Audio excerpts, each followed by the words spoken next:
विधानसभा नेता प्रतिपक्ष टीकाराम जूली और पूर्व आरटीडीसी चेयरमैन धर्मेंद्र राठौड़ एक दिवसीय यात्रा पर अजमेर पहुंचे। अजमेर के अंबेडकर सर्किल स्थित स्मारक पर पहुंचकर उन्होंने संविधान निर्माता डॉक्टर भीमराव अंबेडकर की प्रतिमा पर माल्यार्पण कर नमन किया। इस अवसर पर वकीलों की ओर से उनका माला पहनाकर स्वागत किया गया। वरिष्ठ अधिवक्ता राजेश टंडन सहित वकीलों ने उनका माला पहनाया और उनका स्वागत किया।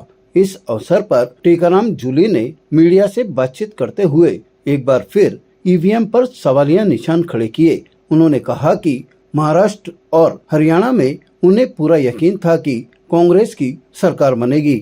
यहां तक कि दोनों राज्यों के लोग यह कह रहे थे कि इस बार कांग्रेस की सरकार बनेगी, लेकिन हरियाणा के बाद फिर से महाराष्ट्र में भाजपा को बहुमत मिला, जो कि ईवीएम पर सवालिया निशान खड़े करते हैं। उन्होंने कहा कि इसकी शिकायत हमने चुनाव आयोग को भी की है। उन्होंने कहा कि जहां ईवीएम की मशीन 99% चार्ज मिली है, कहा कि जहां ईवीएम की बैटरी 99% चार्ज मिली है, वहां भाजपा को एक मुश्त वोट पड़े हैं। इस बात को लेकर चुनाव आयोग में शिकायत की गई है। देखिए, जो नतीजे आए हैं प्रत्याशित हैं। ऐसे हमारी सोच नहीं थी, न कहीं भी ऐसा कहीं रुझान था, न पब्लिक में ऐसी बात थी।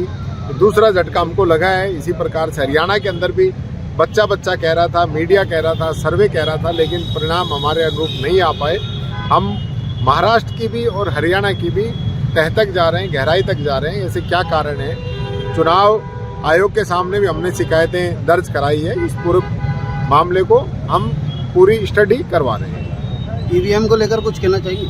देखिए, ईवीएम पे लगातार सवाल उठ रहे हैं। ईवीएम की बैटरी पे सवाल उठ रहे हैं। जो बात हरियाणा में आई थी वो वापस महाराष्ट्र में भी आई है कि कई बूथ ऐसे हैं जहां ईवीएम 99% चार्ज मिली है, और जहां 99% चार्ज मिली है वहां एक तरफा वोट बीजेपी के खाते में गया है।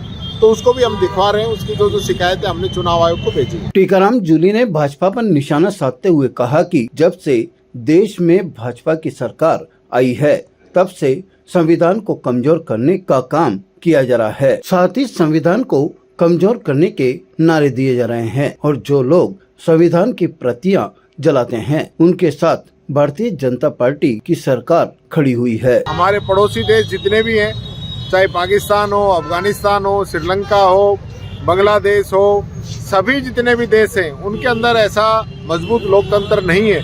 सब जगह लोकतंत्र को कमजोर किया गया, लेकिन यहाँ कांग्रेस के द्वारा लोकतंत्र को मजबूत करने का काम किया गया, संविधान को मजबूत करने का काम किया गया।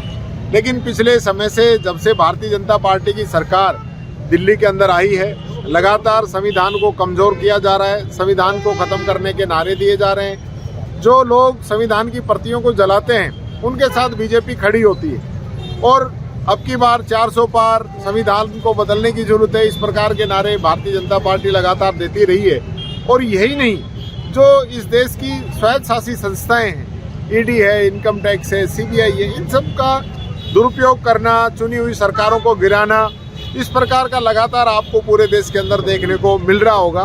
तो मैं यही कहना चाहूँगा, हम आज बाबा साहब की प्रतिमा के सामने ये प्रण लें कि उनका बनाया हुआ संविधान इस देश के हर नागरिक के लिए है, गरीब के लिए भी, अमीर के लिए भी, अगड़े के लिए भी, पिछड़े के लिए भी। तो उसको और मजबूत करने की जरूरत है। उसको कमजोर नहीं होने दें, उसको मजबूत करने के लिए हम काम करें। अंबेडकर सर्किल पर बाबा भीमराव अंबेडकर की प्रतिमा पर माल्यार्पण करने के बाद टीकाराम जूली और पूर्व आरटीडीसी चेयरमैन धर्मेंद्र राठौड़ धरने में शामिल होने के लिए रवाना हो गए। ताजा खबरों के लिए देखते रहें सरेराह न्यूज। अपना फोन उठाएं और सब्सक्राइब करना ना भूलें।